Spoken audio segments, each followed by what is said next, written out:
Whew. Yeah, I got to be honest. I got to be real with y'all. I mean, this is probably the most common chess mistake that I see. And I've talked about this on the channel before, time and time again, but I think it deserves its own video. This doesn't just happen at low elo levels. This happens at the beginner level and also the intermediate level as well, even intermediate going into advanced. I see this all the time. Once you get into more advanced chess players, you kind of see that players know the name of the game in this area, at least. But yeah, it's a huge area of chess that so many players just don't give attention to.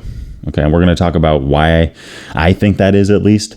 But at the end of the day, we got to ask ourselves this question every single game, and we got to ask ourselves this question every single game. Okay, and I promise you, if you make a habit of this, every single move, literally every single move of chess you play, being aware of this, you will improve. You will win more games. You are going to get better results. Okay, there's no way around it. Okay, if you've been avoiding this, this is literally a hack to win more games. There's no way around it, okay?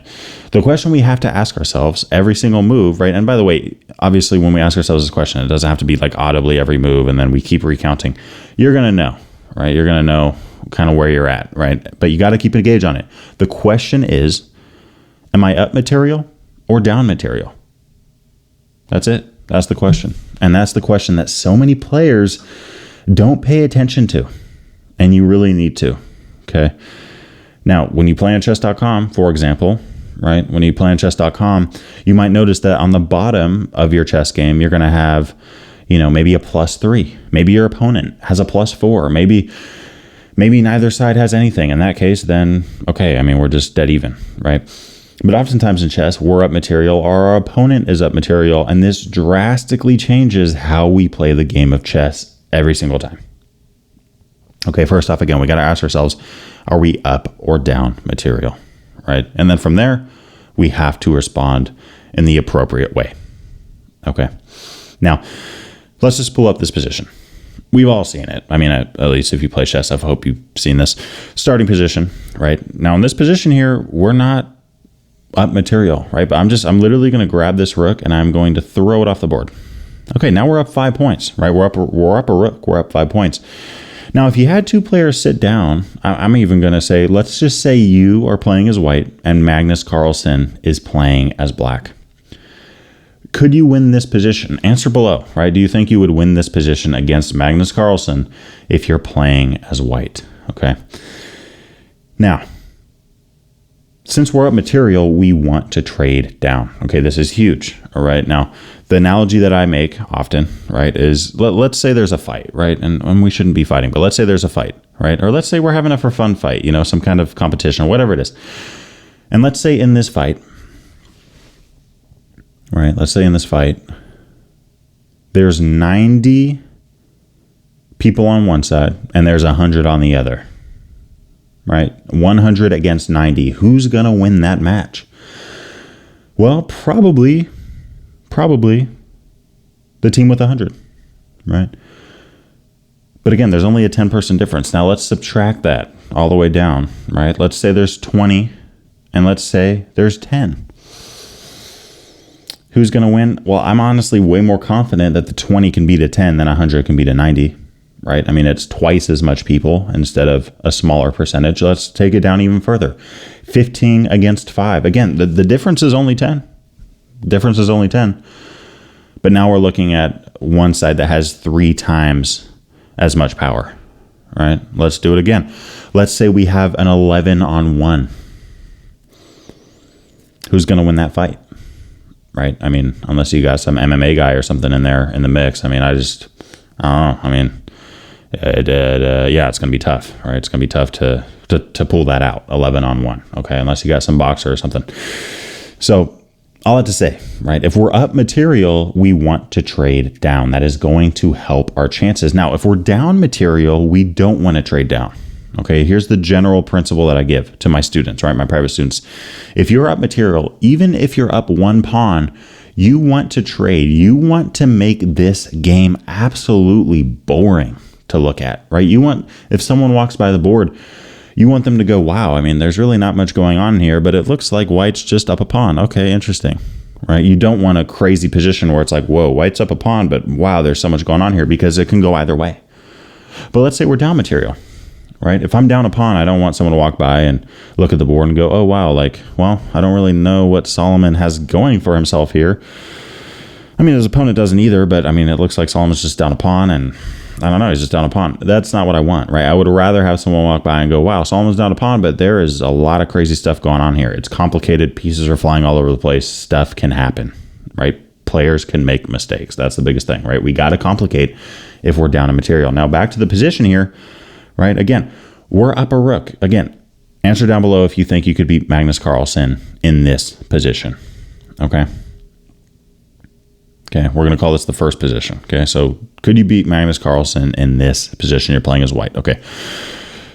Now, if we're up material, are we trying to trade or not trade? We're trying to trade, right? We're trying to simplify things down, because the more things get traded down evenly, proportionally speaking, we're going to have more power, right? If you plug a percentage in, we're going to have a higher quantity of power compared to our opponents if you compare it percentage-wise, right? So we got this position here. Now let's just say we start trading, right?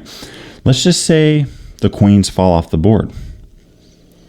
Could he beat Magnus Carlsen in this position, right? Let's take off the other rooks. What about here? Again, we want to trade. We want trades here, right? We're up material. We want to trade every single time we have the chance. Let's just throw off all the minor pieces.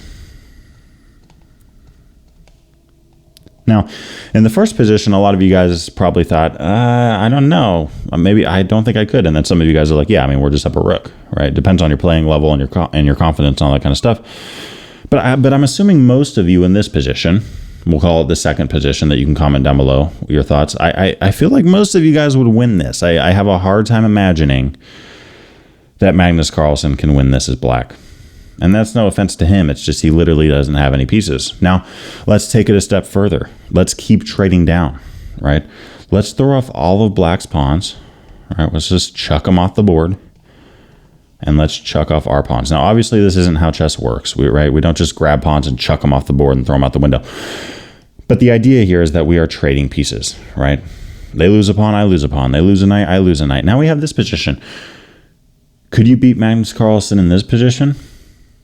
If you studied king and rook against king, you're going to win every time. I don't care who you're playing, right? The difference is still +5, right? The difference is still +5. But since we've simplified it so much, instead of having a 5-point difference with a lot of points on the board, now it's a 5-point difference. And there's literally only 5 points on the board total besides the kings. So white is simply winning this. I don't care who you're playing, right?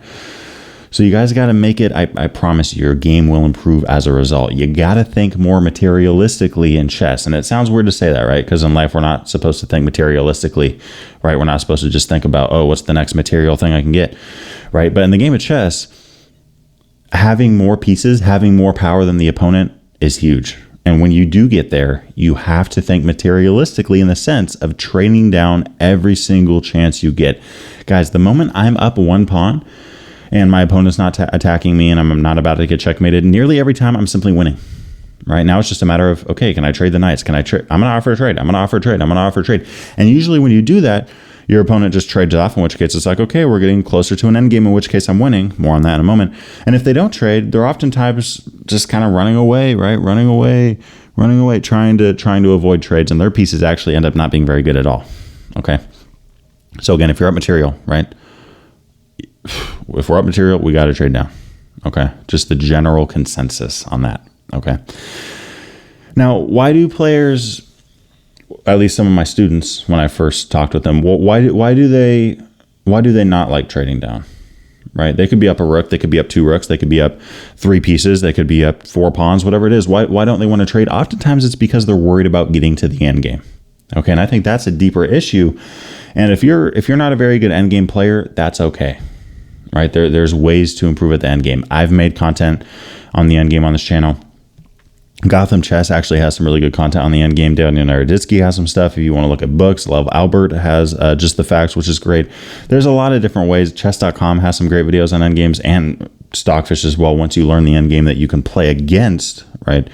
the computer with the endgame that you just learned. There's so many ways to learn it. Guys, if you guys can improve in the endgame, you're going to get comfortable trading down, knowing that you're going to be up material in the endgame and simply have a game over, right? Because you're going to know what to do, okay? Now, again, I mean, you know, this is huge, okay? So many players, sometimes players aren't even aware of what the material count is. They don't even know who's up material, guys. This is a huge mistake, right? This is a huge mistake, and this really does matter in terms of what do I trade? Do I trade? Do I not trade? A very easy basis of it is, okay, am I up or down material? If I'm up material, I'm trading, right? Every single time. If I'm down material, I don't want a trade, okay? Now, if you're even in material, then it gets a little bit more complicated, right? You start looking at, okay, who's attacking here? Who's defending, right? What pieces are active? What pieces aren't so active? But if you're up or down material, there's a huge emphasis. Not to say all that goes out the window, but there's such a big emphasis that kind of takes over most of the pie, and that's material, right? That's material. Let's look at a position that I recently had against a student.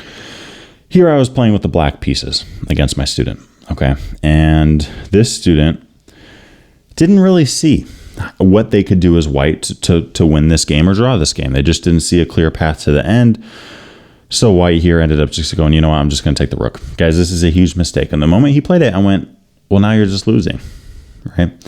Why shouldn't white trade? Because they're down material. They're down one pawn. And guys, this is the thing. So many players think like, you know, oh, if you're super good, you're just going to absolutely cream someone in 10 moves.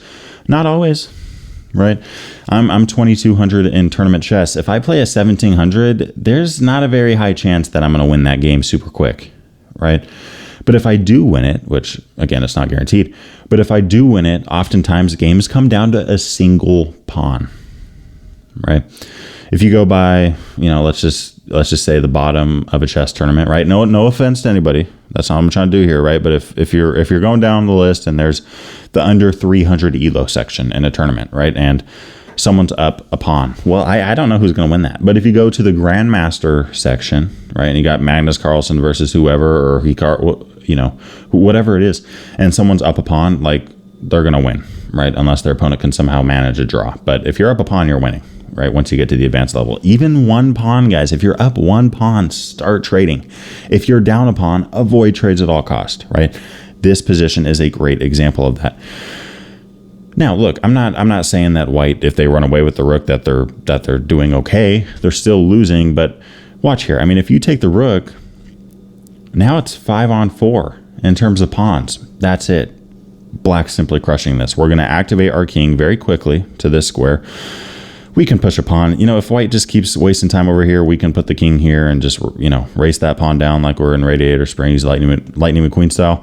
And if the king goes back, okay, we push the pawn, right? Right? You want to push a pawn? Okay, I'll push my pawn too. And notice here, the king can't move. The white king cannot move, right? Notice how big of a difference one pawn makes at the end game. If you know what to do, a single point decides the game, right?